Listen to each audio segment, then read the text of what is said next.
Ja, willkommen zurück. Schön, dass du da eingeschaltet hast. Heute haben wir die Forerunner 265 auf dem Tisch. Ich möchte euch in diesem Video ein sehr ausführliches Review geben, was die Uhr hier alles kann. Ich möchte euch einfach mal zeigen, welche Funktionen es gibt, welche Apps es gibt und wie das Ganze dann hier mit Daten gefüllt aussieht. Ich habe die Uhr jetzt mehrere Tage getragen, habe hier Trainings gemacht und zeige euch dann entsprechend auch hier Daten, wie das Ganze dann hier ausgewertet wird. Ich habe das ausführliche Video wieder in Kapitel eingeteilt. Das heißt also, wenn du was nicht sehen willst, kannst du es in ein Kapitel überspringen bzw. mal zurückspringen. Aber ich würde sagen, wir fangen jetzt direkt an. Ja, da haben wir auch schon das gute Stück, die neue Forerunner 265 im AMOLED-Design. Und um einfach mal zu vergleichen, wie das Ganze hier mit dem Vorgängermodell aussieht, hier ist die Forerunner 255. Also wir sehen hier von der Größe her keinen großen Unterschied. Natürlich, das Display ist jetzt ein anderes. Wir haben jetzt ein AMOLED-Display hier bei der neuen Uhr. Aber wenn wir das Ganze jetzt mal umdrehen, können wir auch ganz gut erkennen, dass wir jetzt hier keine großen Unterschiede sehen. Wir sehen auch hier beim Laden, wir haben die normalen Garmin-Ladeanschlüsse. Induktives Laden ist hier leider nicht möglich, wie zum Beispiel jetzt bei der VivoMove Trend, die neu herausgekommen ist. Das haben wir bei der Uhr nicht. Was neu hinausgekommen ist, beziehungsweise jetzt geändert worden ist, sind die Anschlüsse. Wir haben jetzt hier normal den klassischen Garmin-Anschluss, wieder mit den 4 Pins. Und das Ganze ist jetzt hier mit USB-C. Das heißt also, auch hier stellt Garmin jetzt nach und nach die Ladestecker um von USB-A auf USB-C. Dann habt ihr natürlich auch hier die Möglichkeit, hier die Armbänder zu wechseln, wie ihr es gewohnt seid. Die Uhr bringt auch einen WLAN-Anschluss mit, das heißt also, ihr könnt das Ganze hier dann auch mit WLAN verbinden und synchronisieren. Bei den Uhren gibt es dann auch nur noch 2 Varianten. Wir haben einmal die S-Variante bzw. die normale Variante, das ist die normale Variante. Beide Uhren können jetzt auch Musik speichern, das heißt also, hier wird kein Unterschied mehr gemacht. Es gibt jetzt, wie gesagt, nur noch 2 Versionen der Uhr. Ja, dann würde ich sagen, dann schauen wir uns das Ganze mal ein bisschen genauer an. Das Display-Design, was ihr gerade seht, kommt auch aus dem Garmin Connect IQ Store. Das ist ein offizielles Garmin-Display.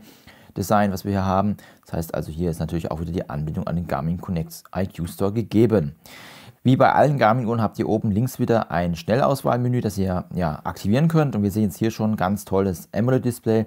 Ist wirklich sehr, sehr farbenfroh bzw. sehr knochenscharf. Der Schwarzwert ist wirklich sehr gut und auch die Anzeige ist wirklich gut gemacht. Auch wenn ihr draußen seid im Hellen, das ist alles kein Problem, ist wirklich sehr gut ablesbar. Ich habe das Display jetzt hier auf maximale Stärke eingestellt, das heißt also maximale Helligkeit beziehungsweise auch die maximale Laufzeit, also bis das dann in den, ich sag mal, Ruhemodus geht, und das Ganze ist hier auf Always On gestellt. Im Schnellmenü habt ihr dann wieder viele Möglichkeiten, Sachen auszuwählen. Wir sehen jetzt hier auch, wir können wieder das Telefon suchen, wir können aber auch die Uhren einstellen, beziehungsweise dann auch hier die Herzfrequenz senden. Das kann man zum Beispiel machen, wenn man jetzt hier Swift nutzt, da habe ich es jetzt schon gemacht. Oder ihr könnt jetzt auch direkt die Helligkeit einstellen, wenn ihr es haben wollt. Da gehen wir einfach mal rein. Da sehen wir jetzt auch hier, das Ganze ist hier mit der Helligkeit einstellbar, so wie ihr es haben möchtet. Ihr könnt natürlich das Ganze dann auch hier mit Touch bedienen, also hier ist auch ein Touch-Display dabei. Das ist auch neu gegenüber der Forerunner 255, weil die hatte noch kein Touch-Display dabei. Dann könnt ihr die Möglichkeit, die Position zu speichern oder dann auch hier zum Beispiel die Taschenlampe zu nutzen oder dann zu sagen, okay, ich möchte einen Energiesparmodus haben, um die Akkulaufzeit zu verlängern. Der Taschenlampenmodus beinhaltet eigentlich nur die Möglichkeit, das Display in der Helligkeit einzustellen. Das heißt also, hier sehen wir schon, das Ganze ist wie bei der FX 2 auch. Da wird einfach dann hier die verschiedenen Größen eingestellt und dann wird einfach das Display hell gemacht. Mehr ist es hier an Taschenlampe nicht. Ihr habt natürlich dann auch wieder die Möglichkeit, das Schnellauswahlmenü einzustellen. Da gehen wir jetzt einfach mal rein. Wie ihr seht, ist dann auch hier jetzt komplett alles über das Handy einstellbar. Das kennen wir eigentlich jetzt bei allen Garmin-Uhren gewohnt. Dann sind wir jetzt hier auf der Forerunner 265. Und wenn wir da jetzt auf Darstellung gehen, da bekommen wir hier die kleine Übersicht und da gibt es hier die Steuerung. Das ist das kleine Auswahlmenü. Dann sehen wir jetzt hier zum Beispiel den DND-Modus, den wir da ausgewählt haben, oder Gerät sperren. Also hier kann man das Ganze auch verwalten, beziehungsweise hier unten sehen wir noch viele, viele Möglichkeiten, die hier zur Verfügung stehen, wie zum Beispiel Flugzeugmodus oder auch die Musikfunktion direkt drauf zu machen, Stoppuhr, Timer. Das Ganze ist dann hier möglich. Wenn ihr was nicht haben wollt, könnt ihr einfach sagen, okay, zum Beispiel die Helligkeit ist mir nicht wichtig, dann nehme ich das einfach wieder raus, da drücke ich auf das Minus, dann verschwindet das Ganze, beziehungsweise es dauert immer so einen kleinen Moment, so ein bisschen Verzögerung ist drin. Oder wenn ihr sagt, ich möchte zum Beispiel einen Touchscreen jetzt drin haben, den einzustellen, dann drückt ihr einfach auf das Plus und dann wird es oben entsprechend hier eingefügt. Ihr habt auch die Option, dann hier die Reihenfolge zu ändern. Das heißt also, wenn ich auf diese 3 Striche hier gehe, dann kann ich hier auch sagen, okay, ich möchte die Reihenfolge ändern, das hier ein bisschen untersetzen, und so könnt ihr das Ganze im Schnellmenü direkt hier einstellen. Was die Sicherheitsfunktion angeht, so hat die Uhr auch wieder die Möglichkeit, Alarme auszulösen. Wenn ihr links oben den Knopf länger drückt, dann kommen die ersten Schnellmenü hinein, und wenn ihr weiter länger drückt, dann kommt dann auch direkt der Alarm. Dann sehen wir hier loslassen, um Nothilfe zu suchen. Das heißt also, wenn ihr ein Problem habt bzw. hier in Gefahr seid, dann könnt ihr hier einen Alarm auslösen und dann wird der Notfallkontakt kontaktiert, den ihr dann hier hinterlegt habt. Ebenfalls ist auch eine Sturzerkennung dabei. Wenn wir jetzt hier länger auf die mittlere Taste drücken, dann gibt es hier auch einen Menüpunkt. Der nennt sich hier Sicherheit und Tracking. Es ist auch dann wieder Live-Track dabei. Das ist eine Funktion, ja, wenn ihr laufen geht, dann bekommt euer Kontakt hier eine E-Mail, sofern ihr die hinterlegt habt. Und der kann dann einfach schauen, wo ihr gerade ja laufen geht und kann euch so ein bisschen verfolgen, falls irgendwas sein sollte und euch da in Sicherheit legen wollt. Dann haben wir als nächstes Feature dann auch noch die Unfallbenachrichtigung. Das heißt also, wenn ihr jetzt laufen geht, beziehungsweise gehen oder Radfahren, also wenn da irgendwas stürzt, dann wird auch hier ein Alarm ausgelöst, beziehungsweise auch da wird der Kontakt dann kontaktiert. Voraussetzung bei allen Funktionen ist aber, dass ihr dann immer ein Handy dabei habt, beziehungsweise das Handy dann auch Netz habt. Und so könnt ihr individuell auch das Ganze für die Aktivitäten dann hier verwalten bzw. aktivieren. Dann würde ich sagen, dann kommen wir auch mal zu den Widgets, die hier alle enthalten sind. Wir sehen jetzt einmal hier ganz klassisch, haben hier das Wetter-Widget. Wir sehen auch hier, das Menü hat sich jetzt ein bisschen geändert. Immer wenn ich so ein bisschen was auswähle, dann gibt es hier so einen kleinen Effekt. Also heißt, auch hier wurde ein bisschen was überarbeitet. Ja, die Apex wirkt hier so ein bisschen fast schon altbacken gegenüber diesem Menü. Also es ist wirklich schön frisch aufgearbeitet. Ihr bekommt auch, wenn ihr jetzt morgens aufsteht, dann wieder einen Morgenbericht angezeigt. Auch der ist jetzt ja etwas schöner gestaltet. Das heißt also, das Wetter, beziehungsweise im Startseite bekommt ihr das Wetter schon auch so ein bisschen grafisch angezeigt. Das sieht schon eher fast ein bisschen bildlich aus. Und so habt ihr dann so eine kleine Übersicht beim Morgenbericht, wie natürlich dann ihr geschlafen habt, beziehungsweise dann wie ja ihr euer Body Battery sich erholt hat und was ja eure Trainingsbereitschaft ist etc. Das bekommt ihr dann hier angezeigt. Wir sehen auch hier, die Bewegungsaktivierung ist auch angeschaltet. Das heißt also, wenn ich mich lange nicht bewegt habe, dann meckert die Uhr. Und wir sehen auch hier schon beim Wetter-Widget, wenn wir mal reinschauen, das ist auch schon wirklich schön aufgearbeitet. Wir sehen jetzt, es ist dunkel, es ist ein Sternenhimmel, das heißt also draußen ist schon Nacht. Wir bekommen hier so eine kleine Übersicht der Temperatur angezeigt, beziehungsweise gefühlte Temperatur. Natürlich dann auch wieder die Wetterprognose und wir können hier oben, sehen wir so ein kleines Menü, können wir auch wieder durchgehen und uns die nächsten Stunden anschauen, beziehungsweise dann auch die nächsten Tage. Das Ganze geht dann so, ja, so 3-4 Tage in die Zukunft und da seht ihr auch dann die Regenwahrscheinlichkeit, beziehungsweise wie sich das Ganze dann hier entwickelt.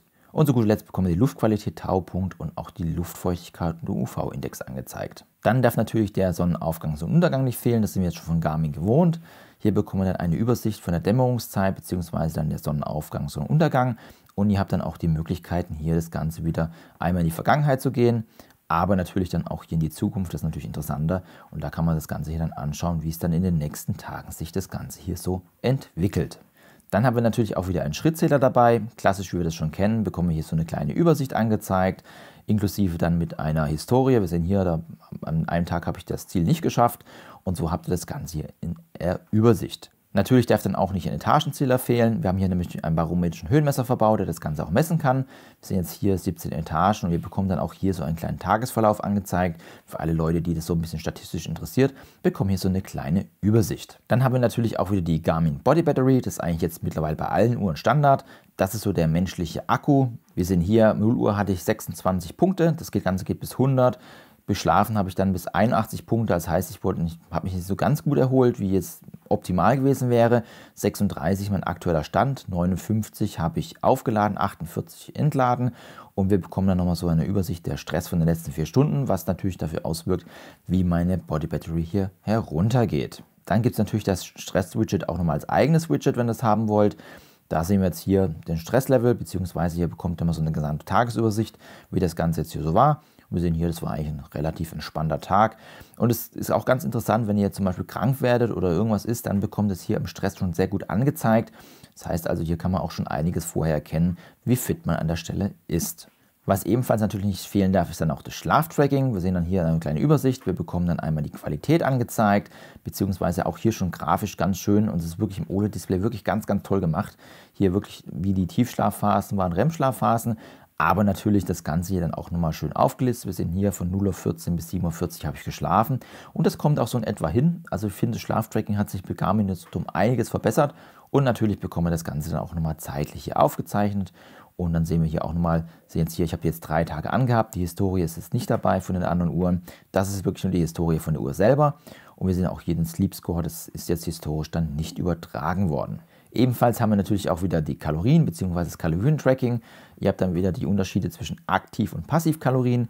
Da ist es wie gesagt immer ganz wichtig, dass ihr hier wirklich die Daten für euer Körpergewicht, Geschlecht, Alter richtig angebt, dass die Passivkalorien richtig berechnet werden.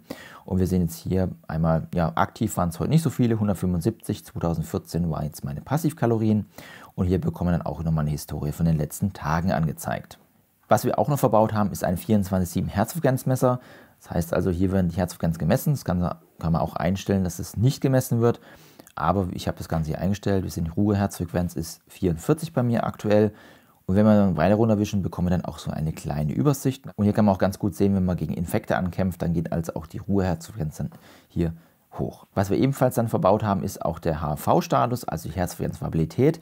Und hier ist es so, dass ja die Uhr leider noch die 3 Wochen braucht, um ja die Daten wieder zu ermitteln. Das heißt also, historische Daten werden hier nicht genommen bei der Apex-Uhren, Phoenix-Uhren, aber auf Forerunner 255, Forerunner 955 gab es jetzt schon ein Update, dass hier die Daten ausgetauscht werden im Zuge dessen. Aber hier ist es leider nicht so. Wir sehen hier, dass wir momentan noch keinen Balken haben, noch keine Zuordnung. Ich blende es mal mit der Forerunner 955 ein, wie das Ganze dann aussehen würde. Da wird einfach geschaut, wie habt ihr euch in der Nacht erholt, weil es ja eine Sache, wie man schläft, die andere Sache ist dann auch, wie regeneriert man im Schlaf, also kommt der Körper auch wirklich zur Ruhe.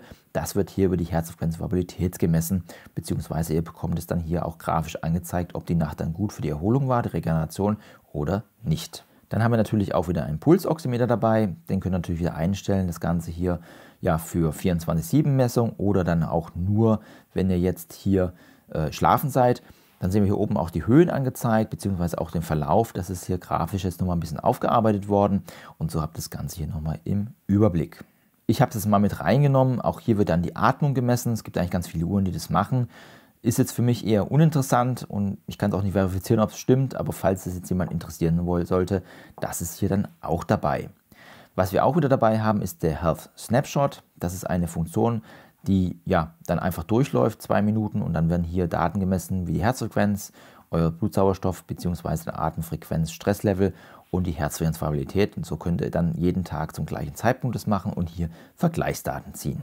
Dann kommen wir auch schon zu den sportlichen Widgets. Wir haben natürlich dann wieder hier das Leistungswidget. Da sehen wir dann wieder die Übersicht unserer VO2 Max. Wir sehen jetzt hier, ich bin gestern gelaufen. Meine VO2 Max ist jetzt nicht die beste, die war schon mal besser. Krankheitsbedingt leider ein bisschen abgebaut. Wir bekommen das einmal, wie gesagt, fürs Laufen, aber dann auch fürs Radfahren. Ich habe das Ganze hier zum Beispiel jetzt mit dem Tacx Neo 2T Smart gemacht. Den kann man nämlich hier auch verbinden. Und wenn ihr dann damit trainiert, dann ja, wird die Leistungsdaten hier übertragen und die Herzfrequenzdaten und entsprechend wird dann hier die VO2 Max ermittelt. Das geht aber nur, wenn ihr Leistungsmesser habt. Das heißt, entweder Leistungsmesser am Pedal, also wenn ihr im Outdoor unterwegs seid, oder dann halt ein Leistungsmesser Indoor. Es geht aber auch in Wahoo Kicker Core zum Beispiel und Kicker Snap geht genauso. Und da könnt ihr dann hier eure VO2 Max beim Radfahren messen. Dann haben wir noch den Laktatschwellenwert, der hier ermittelt wird beim Laufen. Und dann bekommt ihr natürlich auch wieder eine Laufprognose angezeigt, in dem Fall für 5 Kilometer bzw. 10 Kilometer, als auch Halbmarathon und Marathon. Das sind so die Zeiten. Wir sehen auch hier einen Verlauf. Ich habe jetzt hier mein Training wieder gestartet. Ich bin leider ein bisschen Verzug gewesen, ein bisschen viel krank gewesen und sehen hier die Zeiten. Also umso weiter die Grafik nach unten geht, umso besser werden dann die Zeiten. Wir sind jetzt hier 58 Minuten und so habt ihr den kleinen Verlauf. Dann gibt es natürlich auch wieder den Trainingszustand. Da bekommt ihr dann angezeigt, ob ihr jetzt eure Form aufbaut, abbaut oder haltet oder sogar übertrainiert seid. Wir sehen hier VO2 Max ist gleichbleibend, die Belastung ist aktuell hoch. Und die Herzfrequenzvariabilität würde dann auch hier angezeigt werden, wenn dann hier entsprechend die Uhr das Ganze dann hier eingeordnet hat. Wenn wir jetzt dann reingehen, können wir einfach mal runterscrollen, dann sehen wir hier die akute Belastung. Da bekommen wir dann meinen Trainingsload angezeigt. Wir sehen hier, ich bin jetzt etwas höher als normal. Und dann seht ihr auch hier dann die Trainingsbelastung, wie das Ganze sich dann hier aufgeteilt hat. Aber natürlich auch dann hier nochmal Belastungsfokus. Und da kann man ganz gut sehen, dass ich noch nicht ein ausgeglichenes Training habe.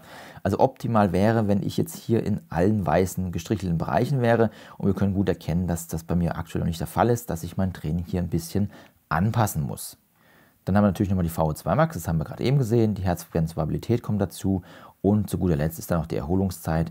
Das ist bei mir aktuell 12 Stunden, die ich noch mich erholen soll. Was wir jetzt neu hinzubekommen haben, ist das Trainingsbereitschaftswidget. Das kennen wir eigentlich jetzt nur von den teuren Uhren, also jetzt hier von der Forerunner 955 oder auch Apex 2, Phoenix 7. Ja, das haben wir jetzt auch bei der Forerunner 265 dazu bekommen. Das ist auf einen Blick angezeigt, wie bereit ihr fürs Training seid. Das sehen hier, aktuell ist es mäßig, sie arbeiten hart. Das heißt, haben wir ja gerade schon im Trainingsload gesehen, ich bin ein bisschen drüber. Ja, das bedeutet einfach, ja, mach ein bisschen langsam.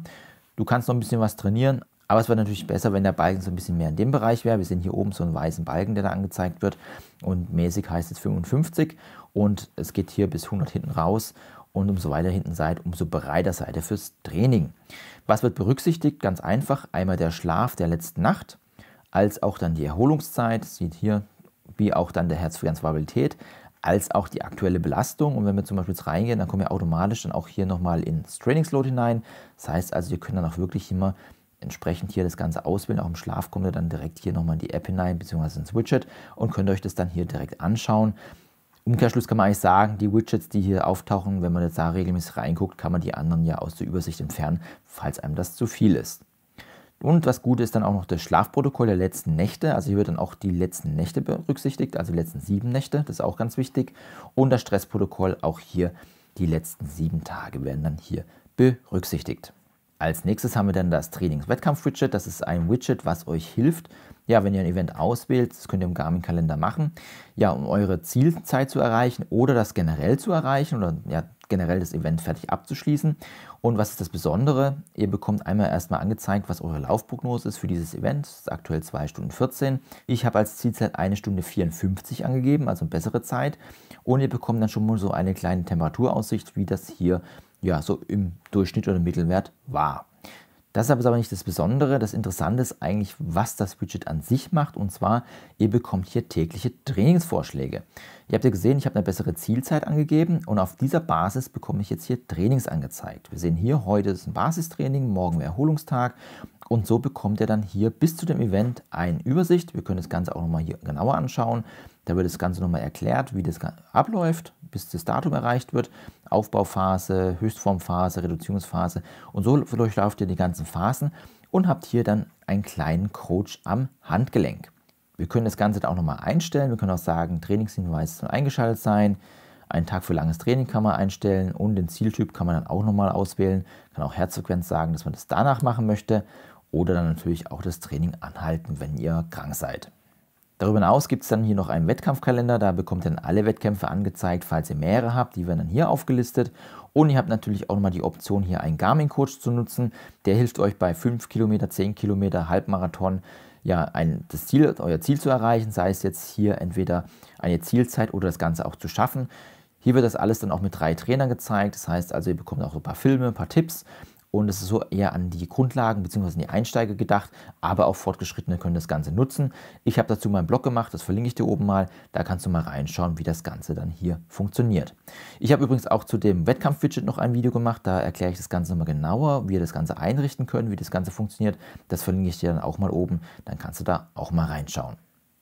Dann haben wir noch das ABC-Widget, das kennen wir ja auch schon von den Outdoor-Uhren. Da habt ihr die Option, hier einen Kompass anzeigen zu lassen, beziehungsweise dann auch eine Höhenmessung, als auch dann einen barometrischen Höhenmesser.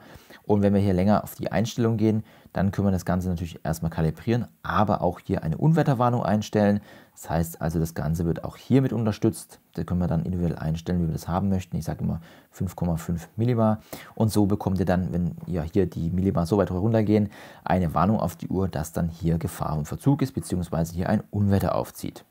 Fehlen dürfen natürlich dann auch nicht die Benachrichtigungen. Da bekommt ihr dann auch nochmal alle Benachrichtigungen angezeigt. Wir sehen jetzt hier zum Beispiel von ja, Instagram bekomme ich jetzt hier eine Benachrichtigung oder auch hier von Garmin Connect. Und so könnt ihr euch das Ganze dann hier nochmal anschauen. Zum Beispiel mein NAS hat sich jetzt gemeldet, hat gesagt, hier, Fotos wurden gebackupt. Und so habt ihr das Ganze hier in der Übersicht. Was ihr nicht machen könnt, ist hier auf WhatsApp-Nachrichten antworten oder auf Telegram-Nachrichten oder andere Nachrichtendienste. Das geht hier nicht. Ihr könnt lediglich hier nur die Nachrichten lesen. Dann haben wir auch eine Musikfunktion. Ich habe in diesem Fall hier Spotify installiert bzw. freigeschaltet. Und da können wir dann hier ja die ganzen Playlisten, die wir haben, entweder mal anschauen oder dann auch natürlich herunterladen und hier offline die Musik mitnehmen und so hier dann ohne Handy rausgehen und loslaufen. Und zu guter Letzt bekommt ihr dann auch noch die Möglichkeit, hier euch Aktivitäten anzeigen zu lassen, die ihr schon gemacht habt. Oder dann natürlich auch nochmal einen Kalender, das sehen wir jetzt hier. Dann bekommt ihr auch nochmal die Trainingsvorschläge angezeigt, beziehungsweise die Termine hier eingestrichtet habt. Sehen hier, ich habe zum Beispiel den Termin drin. Den Termin habe ich im Google-Kalender, das heißt also auch hier die Google-Kalender-Daten werden hier angezeigt. Und das letzte, was wir haben, das ist ein Widget aus dem Garmin Connect IQ Store. Das ist eine Batterieübersicht. Wir sehen auch hier, stündlich werden momentan 1,933% Akkuverbrauch gemacht, beziehungsweise der Akku verbraucht. Das liegt aber eigentlich jetzt daran, dass ich A, sehr viel mit der Uhr gemacht habe, B, jetzt das Ganze hier natürlich auf längere Zeit läuft, beziehungsweise dann natürlich auch hier alles heller läuft. Also die Daten sind mit Vorsicht zu genießen. Ich muss jetzt hier noch so einen Akkutest machen, beziehungsweise ein Akkutest wird auf dem Kanal auch noch erscheinen. Falls dich interessiert, dann lass auf jeden Fall ein Abo da, damit du das Ganze hier nicht verpasst. Grob kann man sagen, so knapp 3 Tage hält es jetzt. Ich habe aber wie gesagt das Ganze hier auf Maximum eingestellt und auch beim GPS-Laufen etc. auf alles auf Maximalwerte. Also da ist das Ganze noch ein bisschen mit Vorsicht zu genießen. Natürlich habt ihr auch hier wieder die Möglichkeit, die Übersicht einzustellen. Da gehen wir auch wieder mal auf Darstellung und dann gibt es hier das Feld Übersicht. Und hier sehen wir dann alle Widgets, die wir hier aktuell verwaltet haben. Und hier tauchen dann auch die auf, die ihr zum Beispiel Garmin Connect IQ herunterladen wollt. Und wenn ihr das Ganze, wie vorhin auch schon, das Ganze einrichten wollt, könnt ihr zum Beispiel sagen, hier zum Beispiel Stress brauche ich jetzt nicht, den will ich nicht haben. Oder auch dann die Atmung, dann könnt ihr das Ganze hier mit Minus rausmachen. Das taucht dann hier unten auf und dann könnt ihr das Ganze hier nochmal verwalten. Ebenfalls könnt ihr auch die Reihenfolge nochmal einstellen, wie ihr das Ganze haben wollt. Da geht ihr einfach dann hier auf die 3 Striche und dann könnt ihr das Ganze, wie gesagt, hier einstellen. Das Interessante bei der Uhr ist natürlich auch die Sportfunktion. Wir können dann hier oben rechts wieder auf die Sportfunktion gehen. Da bekommen wir dann die Übersicht, die ich mir jetzt als Favoriten eingerichtet habe. Wir haben hier zum Beispiel Laufen, Gehen, Radfahren, Indoorrad bzw. Trailrun. Wir gehen jetzt einfach mal in das erste rein, das wäre jetzt Laufen. Und da bekommen wir auch schon täglichen Trainingsvorschlag angezeigt. Wir sehen eine Basis 7,05 pro Kilometer, beziehungsweise das Ganze durch 30 Minuten machen. Wenn ihr es nicht machen wollt, können wir es einfach hier rausgehen. Und hier bekommen wir dann auch schon mal schön grafisch auch mal die Laufübersicht. Das ist generell, also grafisch schön aufgearbeitet. Sind hier Live-Track ist auch bereit. Und ihr habt dann auch die Möglichkeit, natürlich dann hier die Laufeinstellungen durchzuführen. Das Ganze geht natürlich auf dem Handy. Und ihr habt die Option, dann einmal Trainings zu machen. Das heißt also, hier ist wie gewohnt dann auch die Möglichkeit, Trainings durchzuführen. Sei es der tägliche Vorschlag als auch Intervalltraining. Ihr habt auch die Möglichkeit, einen Pace-Pro-Plan zu machen. Das heißt, wenn ihr dann eine Strecke zum Beispiel navigieren wollt oder laufen wollt, dann könnt ihr sagen, okay, ich möchte hier diese Pace laufen und dann werdet ihr darauf geleitet bzw. bekommt dann so Splits, um das Ganze zu erreichen. Ihr habt aber auch die Möglichkeit, einen Ghost-Modus zu machen. Das könnt ihr generell machen, also da könnt ihr dann eine Zeit hinterlegen und gegen die könnt ihr dann jedes Mal eine Aktivität antreten und dann bekommt ihr so einen virtuellen Partner, der euch da begleitet. Dann gibt es noch einen Laktatschwellentest, den ihr machen könnt oder ihr könnt euch dann auch ein Ziel einrichten, sowohl Distanz als auch Zeit oder Pace. Und ihr könnt dann gegen eine eigene Aktivität antreten, die ihr schon durchgeführt habt. Das war in diesem Fall jetzt hier aus dem Protokoll eine, das war die von gestern. Wie schon angesprochen, gibt es dann auch die Möglichkeit, die Navigation durchzuführen.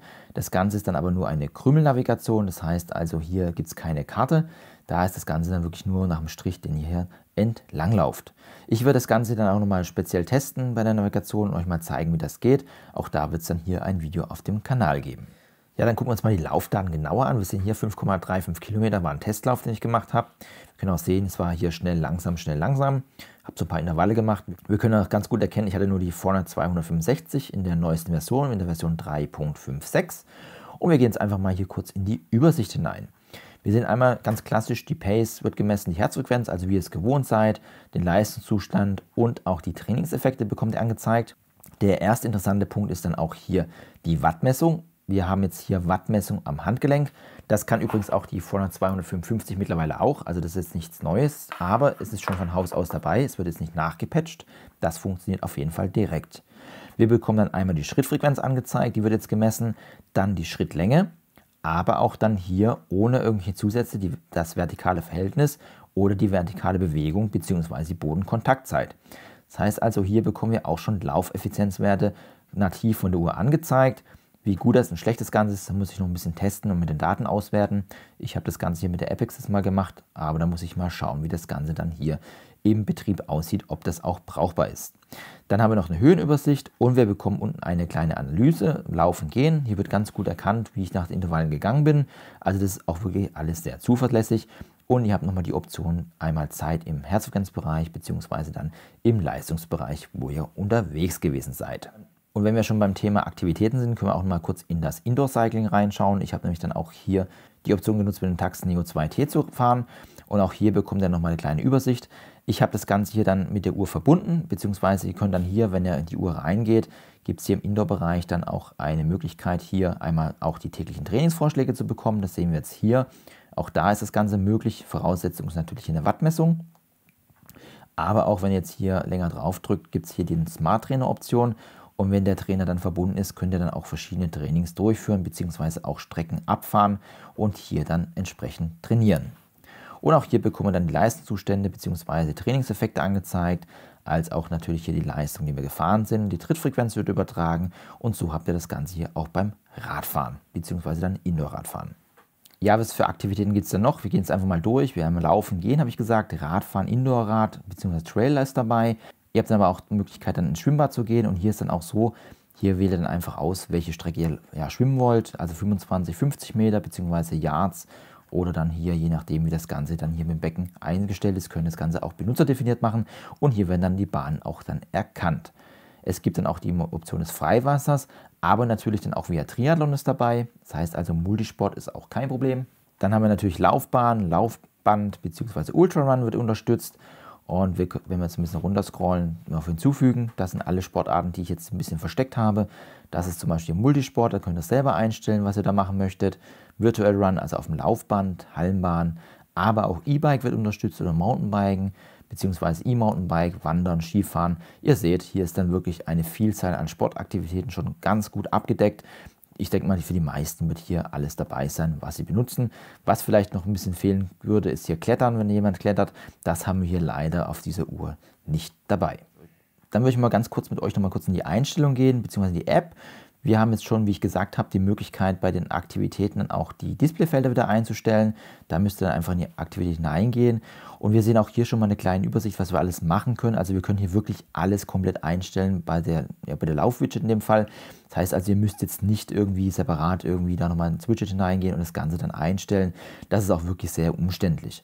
Und beim GPS, wenn wir nochmal reingehen, können wir auch schon sehen, da haben wir auch dann die Option, nur GPS zu nutzen, alle Systeme, alle und Multiband ist dabei, aber auch dann hier SatIQ bzw. automatische Auswahl.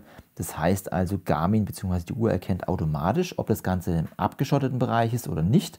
Und so wird dann hier, je nachdem welchen Satellit ihr dann bzw. welche Stärke ihr braucht, wird das Ganze hier dann automatisch dann eingestellt. Dann habt ihr auch die Option hier den Touchscreen ein- und auszustellen. Das heißt also, wenn euch der Touchscreen stören sollte, dann könnt ihr es ausmachen. Generell könnt ihr auch im Allgemeinbetrieb den Touchscreen komplett ausstellen, also wenn ihr es nicht haben wollt, das ist auf jeden Fall hier auch möglich. Und wenn ich die Datenseiten jetzt einstellen möchte, dann gehen wir einfach nochmal ganz hoch. Wir haben dann die Möglichkeit, in einem Plus hier unten Datenseite hinzuzufügen.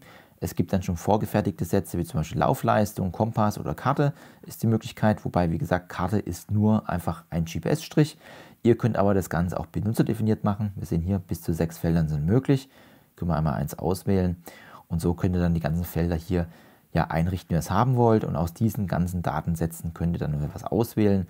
Zum Beispiel Laufeffizienz, wenn wir da reingehen, gibt es dann eine Vielzahl an Möglichkeiten. Also ihr seht, ihr könnt euch da wirklich verkünstlern und hier wirklich alles einstellen, wie ihr das hier haben möchtet. Ihr habt aber auch die Option, wenn ihr unterwegs seid, Alarme einzustellen. Das heißt also, wenn wir jetzt mal auf Neu hinzufügen gehen, haben wir die Möglichkeit zum Beispiel zu sagen Herzfrequenzalarm, Laufen-Gehen-Alarm, Pace-Alarm, Zeit, Distanz, Laufleistung, Kalorien und Höhe. Das ist hier alles möglich, beziehungsweise dann auch die Schrittfrequenz, und dann bekommt ihr dann hier immer ein Signal auf die Uhr. Ebenfalls habt ihr natürlich auch wieder die Möglichkeit, Sensoren zu verbinden. Das heißt also auch das Stride Footpod wird unterstützt, beziehungsweise natürlich der HM Pro Gurt könnt ihr nutzen oder dann ein Laufpod, um hier genauere Werte zu bekommen. Das ist bei der Forerunner 265 ebenfalls unterstützt, beziehungsweise alle Laufeffizienzwerte werden hier unterstützt. Wenn ihr dann hier im Fitnessbereich reingeht, da können wir dann auch mal reinschauen. Hier können wir zum Beispiel sagen Herzfrequenz am Handgelenk, da kann man das Ganze verwalten, wie man es haben möchte. Ob man es beim Schwimmen haben möchte, ob man zum Beispiel Alarme für abnormale Herzfrequenz haben möchte. Also das wurde ich jetzt schon oft gefragt, da kann man das Ganze auch so einstellen, wie man es haben möchte. Also das ist dann individuell einstellbar, falls es jemand nutzen möchte. Ich nutze es jetzt nicht. Das ist hier auf jeden Fall auch möglich. Ja, das war jetzt mal ein kleiner Einblick der Forerunner 265. Wie gesagt, ich werde die Uhr jetzt noch testen. Das heißt also auch GPS-Daten bzw. Herzfrequenzdaten werde ich dann nochmal vergleichen, wie das Ganze ist, als auch natürlich Laufeffizienzwerte. Das Ganze kommt dann, wie gesagt, im Test. Ich werde dann aber noch einen Akkutest machen, um euch einfach mal zu zeigen, wie das dann täglich aussieht, wie lange der Akku hält. Auch dazu wird es ein Video geben. Wie gesagt, falls sich solche Sachen interessieren, lasst gerne ein Abo da. Wenn dich noch mehr rund um Garmin interessiert, ich verlinke dir mal oben eine Playlist rund um Garmin, beziehungsweise wenn du neu auf dem Kanal bist, ich verlinke dir nochmal Best-of-Playlist meines Kanals, da kannst du mal reinschauen, was sonst noch alles auf dem Kanal stattfindet. Ich würde mich natürlich freuen, dich hier wieder begrüßen zu dürfen. Ansonsten bedanke ich mich für deine Zeit. Tschüss, bis zum nächsten Mal.